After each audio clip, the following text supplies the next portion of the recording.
Sin embargo, Deuteronomio 12, versículo 15 en adelante, dice así: sin embargo, podrás matar y comer carne dentro de todas tus puertas, conforme a tu deseo, según la bendición que el Señor tu Dios te ha dado. El inmundo y el limpio podrán comerla, como si fuera de gacela o de ciervo. Solo que no comeréis la sangre, la derramaréis como agua sobre la tierra. No te es permitido comer dentro de tus ciudades el diezmo de tu grano, de tu mosto o de tu aceite, ni de los primogénitos de tus vacas o de tus ovejas, ni ninguna de las ofrendas votivas que prometas, ni tus ofrendas voluntarias, ni la ofrenda alzada de tu mano, sino que lo comerás en presencia del Señor tu Dios, en el lugar que el Señor tu Dios escoja, tú, tu hijo y tu hija, tu siervo y tu sierva, y el levita que vive dentro de las puertas, y te alegrarás en presencia del Señor tu Dios de todas las obras de tus manos. Cuídate de no desamparar al levita mientras que vivas en tu tierra. Acá en esta segunda parte hemos estado, para poder resumir la primera parte de este capítulo 12, en donde ya se empieza a aplicar la ley de Dios, las 10 palabras. Hemos dicho que Dios escoge el lugar de adoración. Dios escoge el lugar de adoración y ahí es donde el pueblo, las familias tienen que venir, traer sus ofrendas. Ahí es donde tienen que comer. Parte de la adoración y de ofrendar era comer juntos, ¿okay? Compartir la mesa. Y esto incluía la inclusión de los hijos, hijas, siervos, siervas, esclavos, y los levitas que vivían entre ellos. Acá vemos una verdadera inclusión en la adoración a Dios. Hemos dicho que es Dios el que nos indica cómo debemos de adorarlo.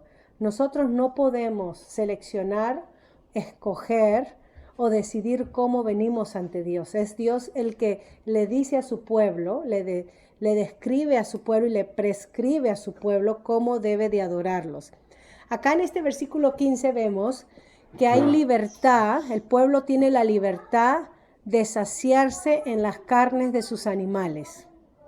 ¿Okay? El pueblo tiene libertad de saciarse en las carnes de sus animales.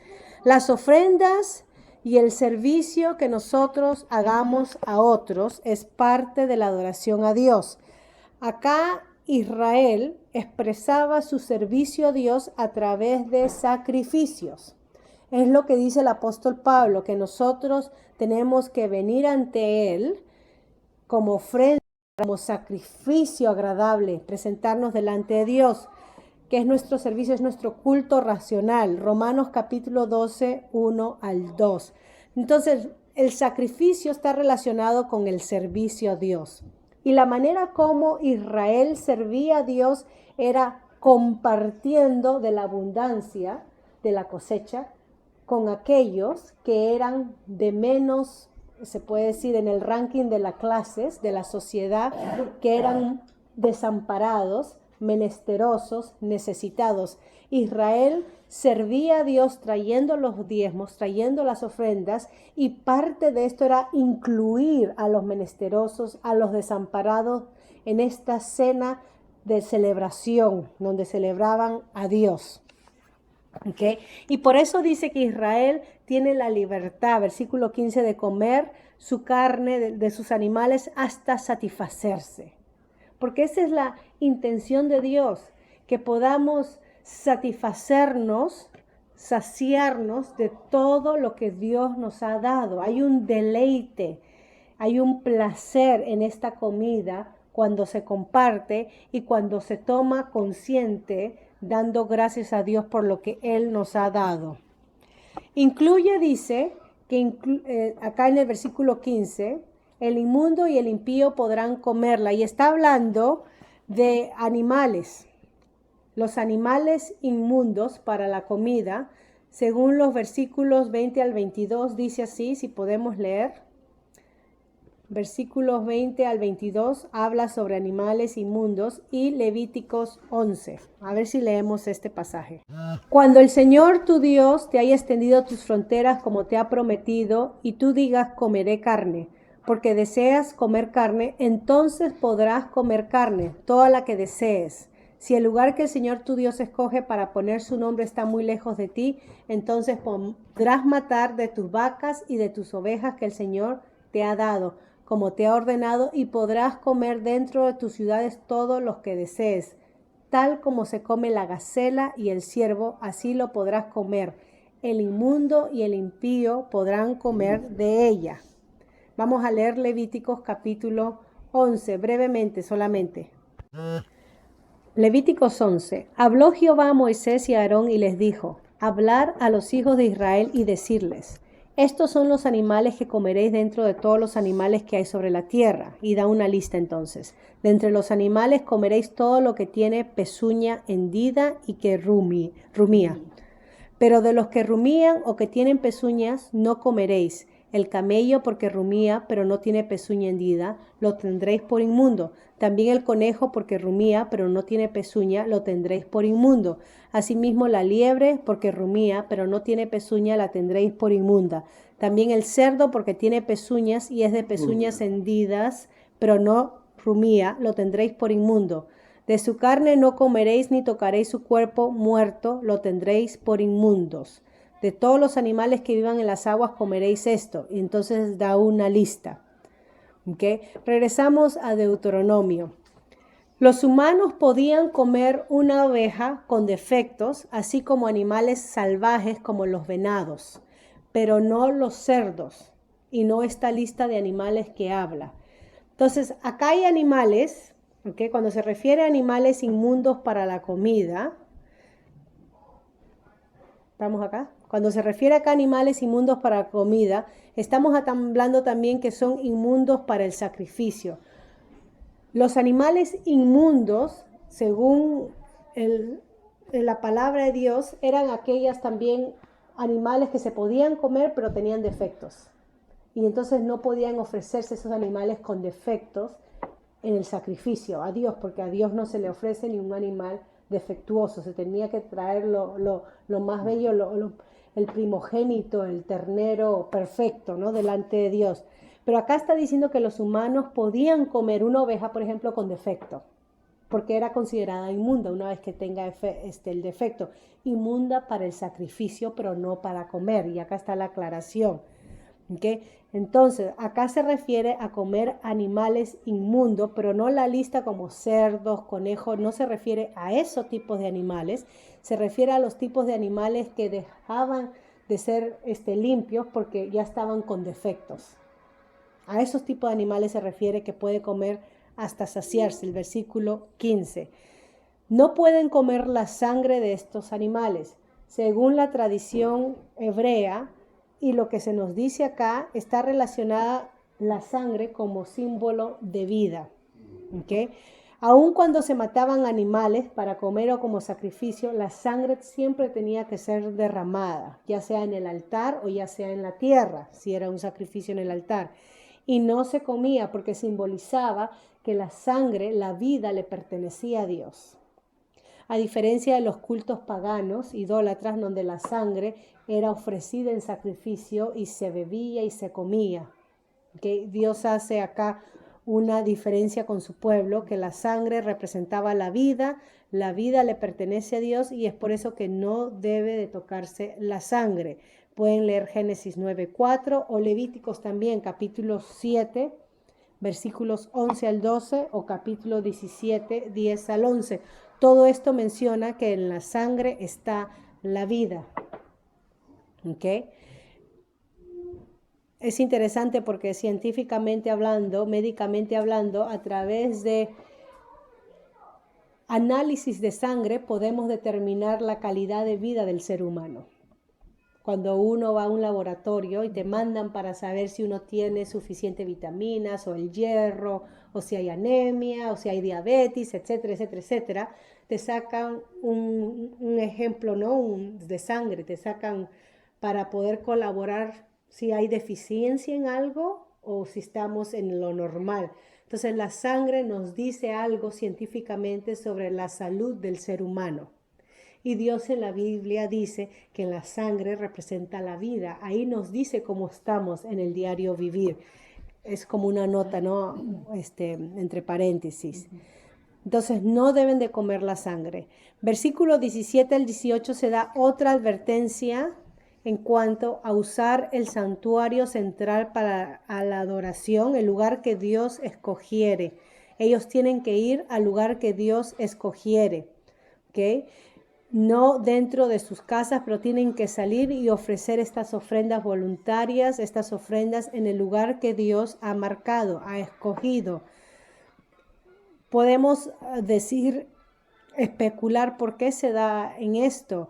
Si Dios quería que haya inclusión de estas personas necesitadas, estas personas que por lo general eran relegadas, menospreciadas, aisladas en la sociedad, no eran invitadas a la casa, eran extraños, quizás la idea es esta, ¿no? Si Dios escoge un lugar de adoración, había libertad para que estas personas sean parte, entren a celebrar esta cena de estos sacrificios que se ofrecían. Entonces nadie tenía la excusa, es mi casa, nadie entra en mi casa, pero era el lugar que Dios destinaba.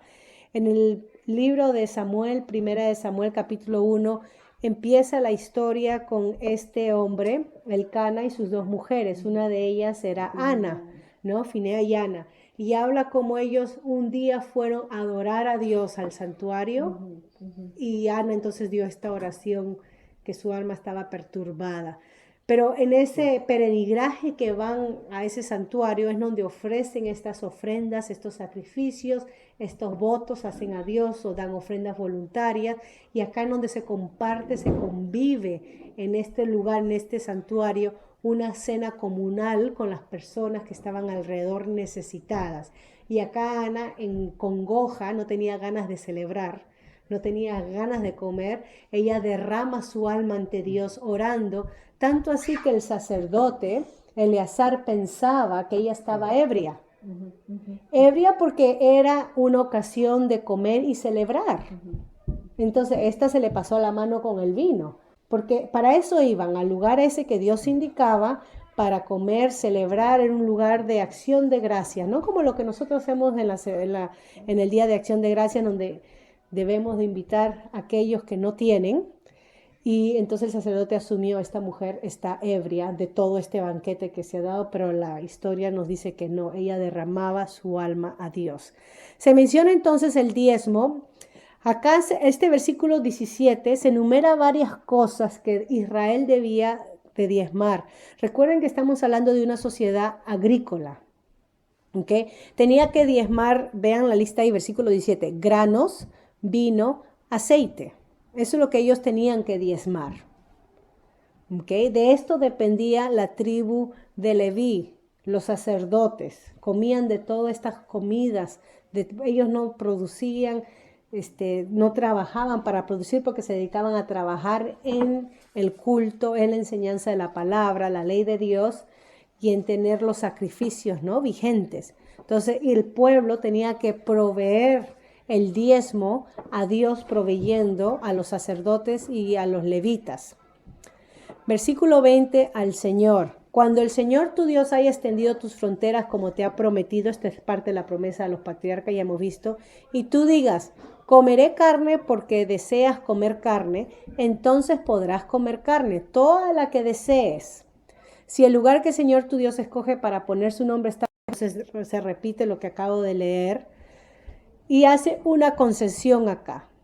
Si el lugar que Dios escoge está lejos, y acá está la concesión, entonces podrás matar de tus vacas y de tus ovejas que el Señor te ha dado, como te ha ordenado, y podrás comer dentro de tus ciudades todo lo que desees, tal como se come la gacela y el ciervo, así la podrás comer. El inmundo, aquellos animales que eran limpios pero pasaban a ser inmundos por defectos, y el limpio, no está hablando que podrán comer cerdo, ¿no? El inmundo y el limpio podrán comer de ella. Solo cuídate de no comer la sangre, porque la sangre es la vida y no comerás la vida con la sangre. No la comerás, la derramarás como agua sobre la tierra. No la comerás para que te vaya bien a ti y a tus hijos después de ti, porque estarás haciendo lo que es justo, ya vamos a hablar de esto, delante del Señor. Solamente las cosas sagradas que tengas y tus ofrendas votivas la tomarás e irás al lugar que el Señor escoja. Ofrecerás tus holocaustos, la carne y la sangre sobre el altar del Señor tu Dios, y la sangre de tu sacrificio será derramada sobre el altar del Señor tu Dios. En primer instante la sangre era derramada sobre la tierra, ahora en el lugar de sacrificios la sangre era derramada sobre el altar del Señor tu Dios, y podrás comer la carne. Escucha con cuidado todas estas palabras que te mando para que te vaya bien a ti y a tus hijos después de ti para siempre, porque estarás haciendo lo que es bueno y justo, se vuelve a repetir, bueno y justo, delante del Señor tu Dios. Se repite 3 veces, comeré carne o comerán carne. ¿Ok? Entonces acá está hablando que Israel podía comer todo este tipo de carne, ¿no? Dada en la lista de los animales, en la tierra que Dios le ha dado. Tenían que comerla en el lugar correcto y tenían que matarla de la manera correcta. La sangre tenía que acumularse y tenía que vertirse ya sea en la tierra o sobre el altar. ¿Okay? Estas cosas que tienen que comer, versículo 26 dice que cosas que habéis consagrado. Ellos tenían que traer las cosas que habían consagrado a Dios. Es lo que habla del versículo 17 que acabamos de leer. No te permito comer dentro de tus ciudades el diezmo de tu grano, de tu mosto, de tu aceite, ni de los primogénitos de tu vaca, de tus ovejas, ni ninguna de las ofrendas votativas que prometas, ni tus ofrendas voluntarias, ni la ofrenda alzada de tu mano. Que cosas consagradas a Dios. Eso es de lo que ellos están compartiendo y comiendo. Cosas consagradas a Dios. Y se habla, versículo 28, de guardar. Guardar es un tema repetitivo en Deuteronomio. Moisés, a través de su predicación, su última predicación en el monte, está estimulando a Israel a que obedezca a Jehová, su Dios del pacto. ¿Okay? Tiene que guardar para que le vaya bien, haciendo lo bueno, lo recto, obedeciendo a Dios, le irá bien a ellos. Todo esto a nosotros nos separa el tiempo y quizás el entender la cultura cananea, el entender las prácticas paganas de aquellos tiempos nos separan a nosotros. Pero todas estas leyes era una contratapa, una contrarrespuesta, una contradefensa a las prácticas blasfemas de estos pueblos paganos. Les doy un ejemplo, ¿ok? Cuando fui a visitar a Perú y fuimos a ver esos sitios arqueológicos, una de las cosas que me impactó que se hacía en estos diferentes imperios que hubo, ¿okay? Miles de años antes de Cristo, era que la sangre de los animales y de las personas que se sacrificaban eran ofrecidas y levantadas a los dioses. Y los sacerdotes tomaban de la sangre como una pócima de la persona o del animal, porque se creía que estaban asumiendo la vida de esa persona. Estaban tomando doble vida, doble fuerza, doble energía. Esta era parte de la práctica que es bien común a las prácticas estas cananeas, mayas, aztecas, comparten el paganismo muy común. Entonces tomaban la sangre pensando, si tomo la sangre de esta víctima que es ofrecida en sacrificio, tengo doble vida, doble salud, eran ofrecidas a los dioses y así adquirían poderes mágicos, con hierbas y todo, donde alucinaban y tenían entonces profecías o alucinaciones, etc. Dios dice, ahora imagínense, usemos un poquito de acá de imaginación, así como hacen esos pueblos que piensan que la sangre le da este poder, o que tienen la fuerza de los dioses, yo creo que la sangre sea vertida en el altar como ofrenda para mí o a la tierra, no la toquen. Entonces los mandatos que Dios da viene como un contraataque, una advertencia contra las prácticas paganas que los cananeos ya celebraban. Israel no tenía que imitarlos, sino que no tenemos acá esos detalles, ¿no? Que nos hablan, pero si investigamos de la historia de los cananeos podemos corroborar lo que les acabo de decir. Entonces, haciendo bien, haciendo lo bueno y lo recto delante de Dios, ¿okay? Ellos les irá bien en la tierra, a ellos y a sus hijos. Y Dios entonces, versículo 29, cuando el Señor tu Dios haya destruido delante de ti a las naciones que vas a desposeer, y la hayas desposeído, habites en la tierra, cuídate de no caer en una trampa, y acá está la idea, imitándolas después de que hayan sido destruidas delante de ti. O sea, no solamente tenían que arrasar con estas naciones donde Dios le estaba impartiendo su juicio justo y santo, la tierra los vomitaba, pero Israel tenía que evitar de no ponerse de moda como esas naciones, no tenía que imitar lo que estaban destruyendo. Destruían a las naciones y tenían que destruir sus prácticas paganas, sus altares, todo eso tenían que destruir. Por eso dice, cuídate, versículo 30, de no caer en una trampa imitándolas después de que hayan sido destruidas delante de ti, y de no buscar sus dioses diciendo, como servían estas naciones a sus dioses para que yo haga lo mismo. No procederás así para con el Señor tu Dios, porque esta acción abominable que el Señor odia, ellos la han hecho en honor de sus dioses. Porque aún, y esta es una de las prácticas que menciona acá, aún a sus hijos y a sus hijas queman en el fuego en horno a sus dioses. Y acá estamos hablando de prácticas de sacrificio humano por fuego. Y Dios dice, ni a ustedes se les ocurra, por eso tienen que eliminar, destruir, ¿ok? Entrar en guerra y eliminar y arrasar con todo esto. La gente iba a ser eliminada, Dios estaba peleando por Israel y dice, guárdate, cuídate de no tropezar. Ven ahí versículo 30. Que no te pongan, nosotros diríamos en el español común o como diríamos en Perú, que no te pongan cabe, que no te hagan caer estas prácticas, que no te atraigan, que no te seduzcan. No preguntes acerca de sus dioses, no indagues, no busques. ¿Y este Dios para qué sirve? ¿Y este Dios para qué es? Trae la buena suerte. Si le frotas la barriga te trae plata. Que no hay nada de malo tenerlo en casa. Total, ¿qué perdemos? Dios dice, ni se te ocurra imitarlo. Entonces acá Dios le está diciendo claramente a Israel que si ellos practican los mismos ritos abominables, y estamos hablando ritos de fertilidad, porque es Dios el que les da la abundancia, es Dios el que les bendice, es Dios el que les dice, sacíense de toda carne, ¿ok? Dios los sacará a su pueblo de la tierra, ya hemos leído eso en Deuteronomio 7:4, Levíticos 18, 24 al 30, Dios expulsará a su pueblo de la tierra como lo hizo con los cananeos, una profecía que se le dio a Abraham en Génesis 15, 16 al 21. Dios detesta la idolatría, ¿ok? Dios detesta la idolatría. Uno de los dioses cananeos del fuego era el dios Moloc, que este era un dios de los amonitas, donde se adoraban a este dios sacrificando al primogénito de cada familia en la comunidad para asegurar la fertilidad de la nación.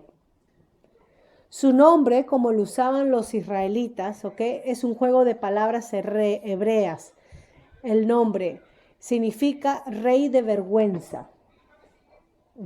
El nombre que se le da a este Dios no es el nombre verídico, sino que se le está dando un sobrenombre de burla. Rey de vergüenza, Moloc, para que se acuerden. A Israel se le advierte en cuanto a este Dios desde un principio y a cada rato. Ya vamos a ver. Levítico 18, 21. A ver si leemos Levíticos 18, 21. Levíticos 18, 21 dice, no darás un hijo tuyo para ofrecerlo por fuego, y acá está el nombre compuesto del hebreo, Moloc, el rey de vergüenza. No profanarás así el nombre de tu Dios, yo Jehová. En el mismo Levítico 22, dirás asimismo a los hijos de Israel, cualquier hombre de los hijos de Israel o de los extranjeros que habiten en Israel, que ofrezca alguno de sus hijos a Moloc, rey de vergüenza, de seguro morirá. El pueblo de la tierra lo apedreará. Versículo 3 también habla. Moloc, que contamina y profana el santo nombre de Dios. Versículo 4 también se menciona, si el pueblo de la tierra cierra sus ojos respecto de aquel hombre que dio uno de sus hijos a Moloc, para no matarlo. Versículo 5 también menciona el nombre Moloc. Levíticos 20. ¿Okay? Primera de Reyes tenemos un caso. En Primera de Reyes capítulo 11, 7. Salomón, en su vida adulta y al final de sus días, miren lo que nos dice, tristemente nos describe la historia de este rey tan sabio. Primera de Reyes 11, 7. Entonces edificó Salomón un lugar alto a Quemos, ídolo abominable de Moab, en el monte que está enfrente de Jerusalén, y a Moloc, ídolo abominable de los hijos de Amón. Moloc, este rey de vergüenza, este ídolo vano, fatuo, donde Dios les dice desde el principio a su pueblo, esta es una de las prácticas y costumbres de estos pueblos que están alrededor de ustedes, ustedes no imiten. Y acá tenemos a nuestro querido rey Salomón, sabio rey, ¿ok? Edificando un altar a este Moloc, incitando al pueblo a pecar, ofreciendo a sus hijos. En Segunda de Reyes, capítulo 23, 10, el lugar donde se sacrificaba a las personas a Moloc fue conocido como, acá está, Segunda de Reyes 23, 10. Asimismo, profanó el Tofet, que está en el valle del hijo de Hinón. Fue conocido como el valle de los hijos de Hinón, para que ninguno pasara su hijo o su hija por fuego ante Moloc. Así fue conocido el valle donde se sacrificaban los hijos ante este rey Moloc, como el valle de Hinón. En el Nuevo Testamento, la palabra griega para este valle es conocido como Gehenna, que en nuestro español significa infierno. En el Nuevo Testamento, en el primer siglo, este valle, donde en la historia de Israel pasó a ser conocido como el valle donde se sacrificaban los hijos de Hinón al rey de Moloc, donde se pasaban por fuego, en el Nuevo Testamento fue un lugar, era tan detestable a los judíos, que lo convirtieron en un lugar donde botaban la basura, se quemaba la basura en este valle, para que ellos conmemoren y asocien que allá donde nuestros antepasados desobedecieron a Dios y sacrificaron a nuestros hijos, a sus hijos, al rey Moloc, que Dios dijo que no sacrifiquen, ahí hemos puesto el basural del pueblo. La basura era consumida, o sea, era un fuego perpetuo donde se quemaba la basura de Jerusalén. Y Dios dice, Jesucristo dice, se refiere que así será el llanto y crujir en la vida después de esta. En la palabra es Gehenna, es infierno. O sea, cuando el israelita escuchó de nuestro Señor Jesucristo, el judío escuchó de nuestro Señor Jesucristo, la palabra infierno, esto traía un documental de historia, traía que la historia que el infierno es como en el valle donde se sacrificaba a este dios Moloc y ahora donde se quema la basura. Eso es un infierno, una separación total de Dios donde hay sufrimiento vano por gusto, por haber rechazado al Dios de Israel, al verdadero Dios. Es interesante cómo esta palabra podemos, ¿no? El valle de los hijos de Enoc, que está asociado por el fuego que pasaban a este rey Moloc.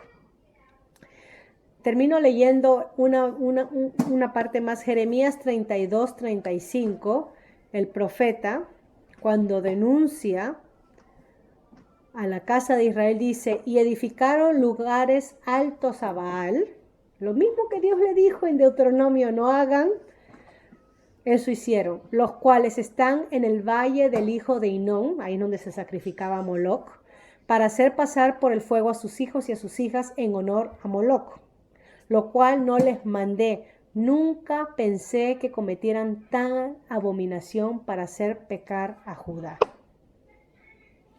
Entonces, esta prédica de Moisés es una prédica profecía, porque ya anticipaba lo que Dios le dijo que no hagan, era lo que exactamente iba a hacer. Y por eso termina el versículo 32 diciendo que se cuiden hacer todo lo que manda, que no le añade ni le quite. Acá Dios está hablando seriamente en cuanto a la obediencia, a su palabra. La obediencia a Dios no es una opción para el creyente. La obediencia a Dios no era una opción para Israel. Acá en Deuteronomio vamos a ver, como hemos visto ahora con este capítulo 12, adaptaciones de la ley de Dios, las 10 palabras, a la vida que el pueblo tuvo en el desierto, ahora la vida en la tierra. Porque en el desierto no estaban habitando con estos pueblos. Ahora cuando entren a la tierra van a habitar con estos pueblos y hay cosas de moda que Israel va a querer imitar y Dios les está diciendo, cuídate de no hacer eso. Debemos de aplicar las verdades de Dios, las verdades de la Biblia para cada época y cómo se aplica a nuestra cultura, que es diferente a la cultura de Israel, pero nada diferente a la cultura cananea, porque seguimos adorando a dioses. Podemos dar una lista de dioses como el dios del dinero, el dios del placer, el dios del yo, el ego, el dios donde yo mismo formo a Dios a mi imagen, ese es un dios, esa es idolatría, donde yo defino a Dios. El dios de mi familia, yo vivo y hago todo por mis hijos y mis hijos es el centro, ¿ok? Podemos dar una lista de Dios. Dios acá Israel se reveló en esta cultura particular. Entonces tenemos que aprender a sacar estas enseñanzas para saber cómo aplicarlas a nuestra cultura. ¿Okay? Tenemos que saber y vamos entonces con la ayuda del principio que la Biblia es su propio intérprete a ver cómo podemos aplicar estas enseñanzas a nuestra vida. Hemos visto entonces y estamos poniendo como fundamento que la obediencia no es opción. La manera como adoramos a Dios debe de ser dirigido por Dios, mandado por Dios. Estas son verdades eternas que se aplica a toda época, ¿ok? Definimos lo que es bueno como el obedecer a Dios. Definimos lo que es bueno como lo que es agradable a Dios. Definimos lo que es bueno cuando incluimos en nuestra adoración el servicio al necesitado y compartimos con ellos. Esto es justo delante de Dios y bueno, como lo ha mencionado acá. ¿Okay? Les dejo de tarea para que lean una historia que quizás tiene mucho polvo porque no se predica mucho. Está en 2 Samuel capítulo 16. Antes que lean el capítulo 16 Samuel, lean primero el 9. Y es la historia de David y Mefi-Boset, un hijo de Jonatán. Y vean cómo David aplicó el principio de la ley de Dios de servir al desamparado. Bueno, David ya tenía un pacto con Jonatán, pero lean la historia y la próxima semana hablamos, porque estamos diciendo que obedecer a Dios es da gloria a Dios, trae bendición a la persona. Obedecer fielmente todo lo que nos ha ordenado Él, ¿ok? Obedecer a Dios es igual a hacer lo correcto y lo que es agradable. Lean esta historia, 2 Samuel capítulo 9 y después salta al capítulo 16 y la próxima semana hablamos un poquito más de lo que nos enseña esta historia de David y Mefi-Boset.